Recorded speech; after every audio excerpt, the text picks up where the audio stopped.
And for more on the migrant crisis, I want to bring in Massachusetts State Representative Fernandes. He's a Democrat whose district includes Martha's Vineyard.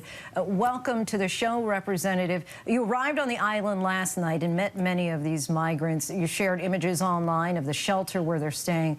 What were you able to learn from them, and what comes next? Yeah, well, 48 people arrived last night with no notice whatsoever. A lot of them are confused about where they arrived to. People said that they thought they were going to New York. Others thought they were going to an immigration meeting. And others, a lot of them were told that immediately when they arrived, they'd be offered jobs and housing. But of course, there was no notice whatsoever to local officials here on the ground. But as soon as people got here, this local community sprang together to give people the resources that they needed, get them shelter, get them beds, water, food, health care, and make people stay here as comfortable as possible. And migrants have been sent, as you know, to Washington, Chicago, and New York City. Martha's Vineyard is largely known as a summer enclave. It's, of course, where former President Barack Obama spent summer vacations in office and where the Obamas now own a home. Why do you think that Governor DeSantis chose Martha's Vineyard to send these migrants? Well, I think it's just a Republican talking point about this being a liberal enclave. But look, this is the actual population on Martha's Vineyard.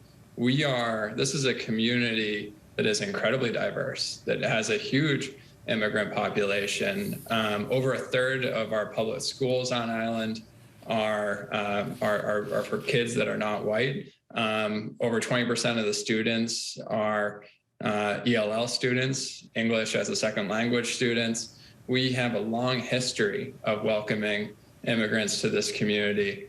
And at the end of the day, this wasn't about immigration. This was just about a political stunt, about a man and Governor DeSantis, the governor of Florida, not focusing on his constituents and the many needs down in Florida. And believe me, there are many needs down there, but instead spending weeks, months, hatching a secretive plan to use these migrants who are, by the way, there are several children here, a lot of women, families, use them as political pawns just so he could get on Tucker Carlson and Fox News and beat his chest about how tough he is on immigration.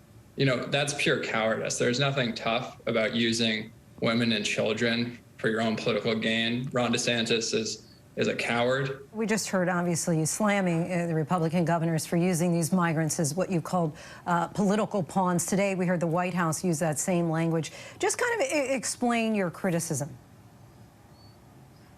Well, look, this is someone who is essentially, and I've heard some lawyers akin this and say it could be labeled as human trafficking. I mean, rounding up people, putting them on an airplane, lying to them about what's going to greet them when they're on the ground, and intentionally not giving me, other local officials here, our state in general, a heads up as to their arrival with the intent of creating chaos and creating a media firestorm. But the immigrants that arrived here were not met with chaos. They've been met with compassion, and they've been met with assistance and with help. Just to present, I guess, the opposing side for a moment, because these Republican governors say that they're trying to put pressure on the White House to address illegal border crossings. The Border Patrol is on track to apprehend a record number this year. What, in your estimation, should the federal government be doing? Well, look, there's no question in my mind that the federal government needs to step up and pass comprehensive immigration reform. I know there's been several efforts underway over the years that have completely failed. As someone who works as a state official, who works at the state level, we have no control over federal immigration policy, but what we do have control over is the people that are here. And here on Martha's Vineyard and here in Massachusetts, we treat people with compassion. Do the Ron DeSantises and the Greg Abbotts, though, potentially have a point that the border states should not be the only ones absorbing these migrants and the costs associated with their arrivals? Martha's Vineyard has grown by 30% since the last census. That's almost entirely immigrants and the immigrant population arriving here. Nantucket, the other island that these Republicans like to talk about, grew by 50% since the last census. The vast majority of the people on that island that make up those census numbers come from immigrants and come from immigrant families. We've been a gateway, and we've embraced these people. Representative Fernandes, we thank you so much for your time. Really appreciate you talking with us tonight. All right, thank you. Hi, everyone. George Stephanopoulos here. Thanks for checking out the ABC News YouTube channel. If you'd like to get more videos, show highlights, and watch live event coverage, click on the right over here to subscribe to our channel. And don't forget to download the ABC News app for breaking news alerts. Thanks for watching.